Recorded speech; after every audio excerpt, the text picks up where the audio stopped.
Assalamualaikum warahmatullahi wabarakatuh. Selamat datang kembali di channelnya Mas Eka. Apa kabar para warga sekolah? Semoga dalam keadaan sehat selalu dimanapun para warga berada. Ya, kita akan membahas tentang melihat kuota atau bangku kosong yang tersisa. Nah, ini banyak banget para warga sekolah yang nanya, Mas Eka, cara untuk melihat bangku kosongnya bagaimana? Kemudian apakah nanti di tahap kedua atau di tahap ketiga untuk SD ya?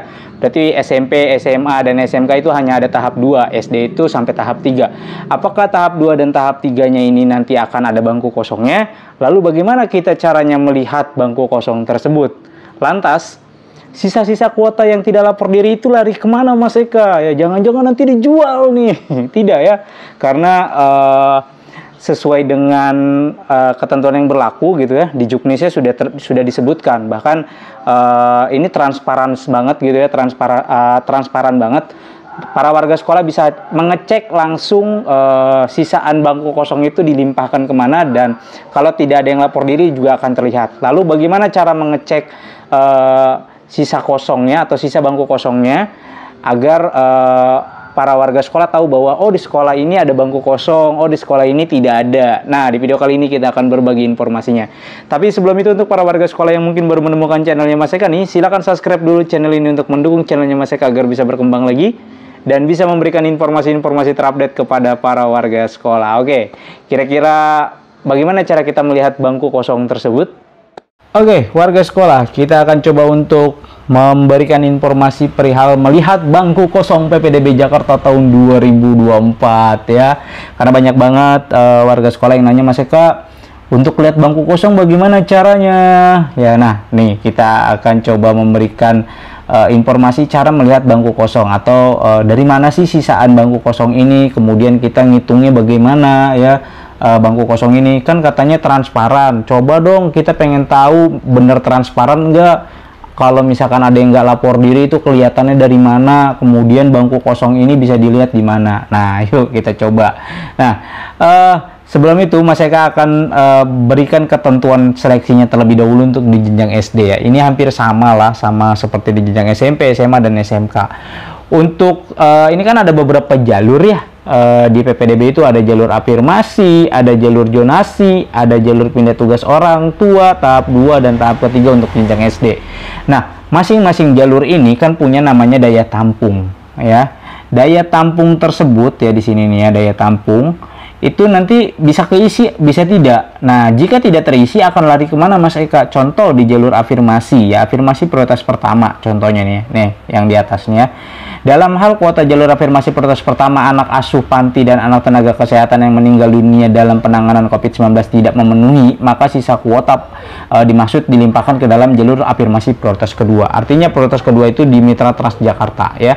Jadi kalau di sini tidak ada yang daftar ya, di jalur ini tidak ada yang daftar, maka akan dilimpahkan ke afirmasi prioritas kedua. Oke.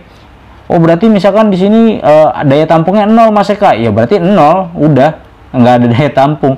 Yang B, karena kan si afirmasi prioritas kedua ini bukan hanya anak panti dan orang tuanya meninggal karena COVID ya, tapi juga ada anak penyandang disabilitas ya.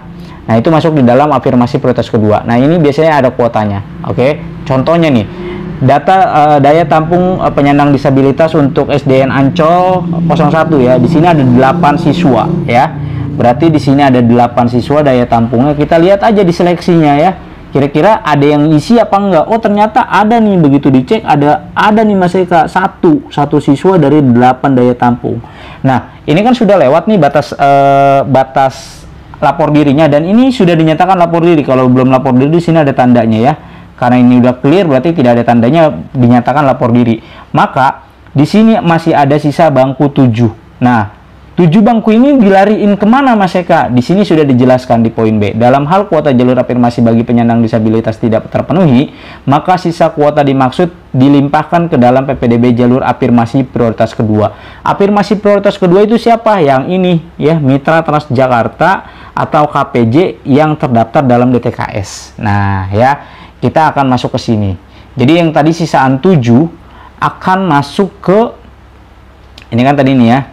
Ini kan tadi terlihat nih, ini kan ada 1 nih di penyandang disabilitas, yang daftar hanya 1, harusnya daya tampungnya 8, berarti dia masih ada sisa 7. Nah, sisa 7 tadi akan dilimpahkan ke jalur Mitra Transjakarta atau afirmasi prioritas kedua nih ya. Di sini daya tampung Mitra Transjakarta. Berarti di sini SDN Ancol daya tampungnya ada 24. Tadi kan berarti 24 ditambah 7 ya.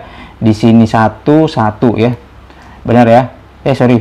7 13. Nah, sini ya. Berarti di sini nanti akan ada 33 ya. Di sini daya tampung untuk Mitra Transjakartanya itu ada 33. Karena kan di sini tambah 7 tadi yang dari afirmasi prioritas kedua, ketentuannya diturunkan ke dalam afirmasi prioritas kedua ya.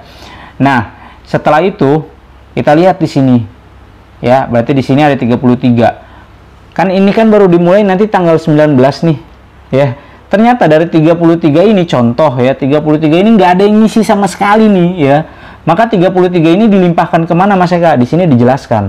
Nah, ya kita naik lagi ke atas. Ya, di situ dijelaskan, dalam hal kuota jalur afirmasi tidak terpenuhi, maka sisa kuota dimaksud pada dilimpahkan ke dalam PPDB tahap kedua. Jadi tadi kalau misalkan di jalur ini di Mitra Transjakarta atau KPJ ini tidak ada, artinya masih ada 33, dia akan dilimpahkan ke tahap kedua ya. Di tahap kedua di sini ini ya. Nah, di sini di tahap kedua ya. Berarti di tahap keduanya nanti ada 33. Nah, kalau di jalur zonasi gimana Mas Eka? Di jalur zonasi mah udah rata-rata pasti ngambil semua. Tapi ada Mas Eka yang tidak lapor diri. Nah, kalau yang tidak lapor diri, maka daya yang tadi itu kan berarti tidak lapor diri ya. Ketika tidak lapor diri berarti kan kosong bangkunya. Contoh dari 93 anak nggak lapor 3 orang. Ya berarti yang lapor hanya 90. Nah, 3 ini nanti akan diturunkan ke tahap kedua ya. Ini kan tidak lapor diri contohnya ya, maka akan diturunkan ke tahap kedua, berarti di sini 33 tambah 3, berarti ada 36 nanti di tahap kedua, itu ya. Oke, nah seperti ini. Tapi kalau misalkan ternyata dari jalur zonasi keisi semua, contoh seperti ini ya, ini nggak ada sisa nih ya, semuanya lapor diri, maka ya udah dalam hal kuota jalur zonasi tidak terpenuhi, maka sisa kuota dimaksud dilimpahkan ke dalam PPDB tahap kedua. Kalau dia terisi ya atau terisi full semua, berarti nggak ada yang dilimpahin ke tahap 2. Tapi kalau contoh tadi ada yang tidak lapor diri 3 orang dari 93, maka akan dilimpahkan ke tahap kedua. Berarti di tahap kedua ini nantinya ya, di tahap kedua tadi ya, di tahap kedua tadi berarti ada 33 ditambah 3 itu ada 36 ya. Tahap keduanya itu kuotanya 36. Lalu di sini juga ada jalur namanya jalur PTO. Nah, apakah jalur PTO ini sisaannya akan dimasukkan ke dalam tahap kedua Mas Eka? Enggak. Jalur PTO ini contoh di SDN Ancol ada 3 ya. Kemudian tidak ada yang mengisi sama sekali ya, sampai tanggal 26 Juni nih tidak ada yang ngisi. Maka jalur PTO ini ya, dalam hal kuota jalur perpindahan tugas orang tua dan atau jalur anak guru atau tenaga pendidikan tidak terpenuhi, maka sisa kuota dilimpahkan pada PPDB tahap ketiga. Kalau tadi si zona ya, kemudian afirmasi 2, afirmasi 1 itu diturunkan ke 2 ya. Terus afirmasi 2-nya nggak keisi dan zona tidak terisi, dia akan dilimpahkan ke tahap kedua ya. Sementara kalau si jalur PTO ya, PTO dan anak guru ya, jika tidak terisi akan dilimpahkan ke tahap ketiga. Berarti di tahap kedua tadi ada 36, di tahap ketiga karena misalkan contohnya di sini 3 orang tidak terisi, maka di tahap ketiga ada 3 orang. Ini tahap kedua ada 36, kemudian tahap ketiga ada 3 orang. Oke. Maka kita bisa menyimpulkan berarti tahap kedua di SDN Ancol akan buka berapa? 36 contohnya seperti itu ya. Lalu di tahap ketiga pasti nanti akan terisi atau di sini kosong sama sekali sampai tanggal 26. Berarti di tahap ketiga di SDN Ancol ada 3. Nah, ini udah bisa kelihatan. Jadi para warga sekolah bisa ngecek sendiri dari masing-masing jalurnya kira-kira terisi atau tidak. Kalau tidak terisi untuk di jalur afirmasi dan zonasi, dia akan dilimpahkan ke tahap kedua ya. Sementara kalau yang PTO tidak terisi, maka dia akan dilimpahkan ke tahap ketiga. Nah, ini lumayan bangkunya cukup banyak. Oke. Nah, sementara untuk jenjang SMP ya, SMP, SMA, SMK, ini kan masing-masing jalurnya ada seperti ini ya. Ada jalur prestasi, prestasi, prestasi. Dalam hal contohnya di jalur prestasi tersebut akademiknya ataupun non akademik, ternyata ada yang nggak lapor diri nih ya. Wah, ini kebangetan sih kalau nggak lapor diri. Harusnya lapor diri semua karena ini susah banget ya, nilainya tinggi-tinggi banget. Tapi kalau ada yang nggak lapor diri sih kebangetan banget gitu ya. Ini ya, taruhlah 0, berarti ini tidak ada yang tidak lapor diri, semuanya lapor diri ya. Berarti di Japres itu kosong ya, 0, maka tidak ada yang dilimpahkan. Nah, semuanya nanti jalur prestasi, jalur afirmasi, jalur PTO itu akan dilimpahkan ke dalam tahap kedua ya. PPDB tahap kedua ya. Itu akan dilimpahkan ke situ. Contoh di afirmasi, ternyata afirmasi ternyata ada yang nggak lapor diri contohnya ya. Ada berapa? Ada 2 ya. Kemudian di zonasi ternyata juga ada yang nggak lapor diri berapa? 2. Contoh ini mah ya.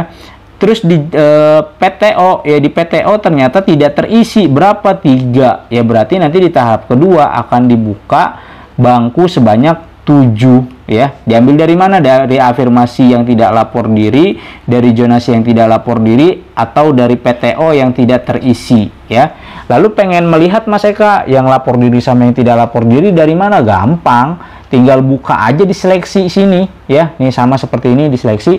Nanti di sini akan ada keterangan ini merah atau kuning kalau tidak lapor diri ya. Tapi kalau seperti ini berarti ini sudah lapor diri semua. Kalau di sini full nih. Di sini kan terdapat 93 siswa dari 93 daya tampung. Nah, berarti dia lapor diri semua. Kalau tidak lapor diri nanti ada tandanya biasanya tidak lapor diri. Nah, yang tidak lapor diri tersebutlah nanti kuotanya akan dilimpahkan untuk jenjang SMP, SMA, SMK ke tahap kedua. Berbeda dengan yang di SD. Kalau di SD tadi ya, di SD itu hanya afirmasi 1 akan diturunkan ke afirmasi kedua. Nah, jika di afirmasi kedua tidak ada atau daya tampungnya belum terpenuhi, maka itu akan dilimpahkan ke tahap kedua. Begitu juga dengan zonasi. Jika di zonasi ternyata daya tampungnya belum terpenuhi, maka akan dilimpahkan ke tahap kedua. Sementara jalur PTO anak gurunya jika tidak terpenuhi, maka akan dilimpahkan ke tahap ketiga. Jadi untuk teman-teman yang di SD ya, ini akan panjang dan maraton sepertinya ya, sampai dengan tahap ketiga nanti, karena pasti di tahap ketiga akan ada, karena setiap sekolah pasti memiliki daya tampung untuk PTO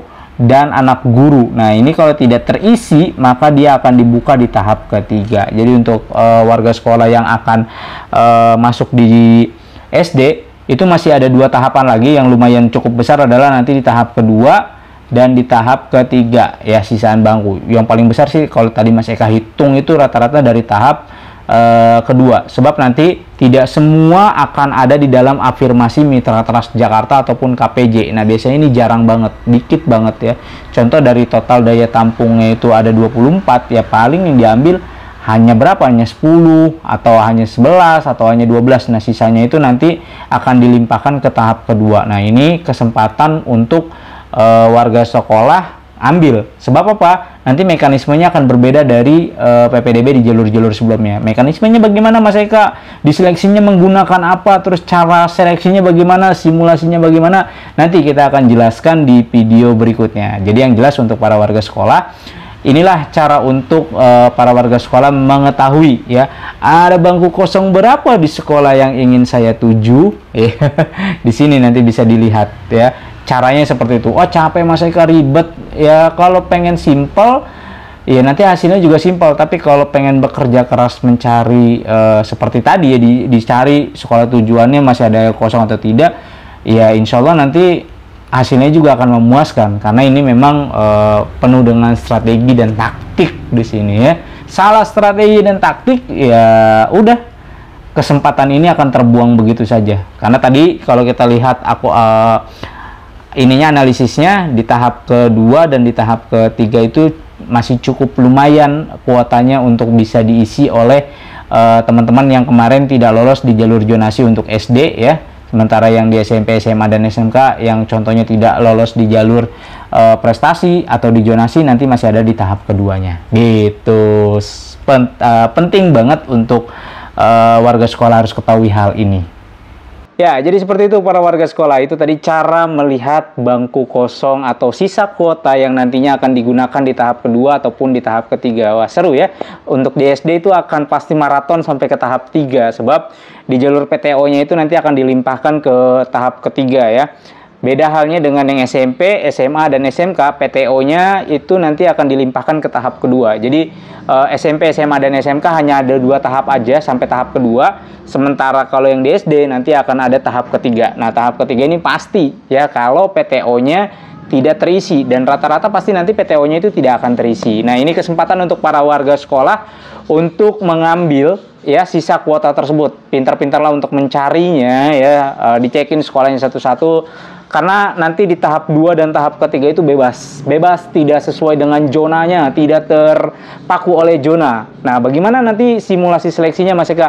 Nanti juga Mas Eka akan buatkan untuk simulasi tahap 2 dan tahap 3 di SD, dan tahap 2 untuk jenjang SMP, SMA, dan SMK.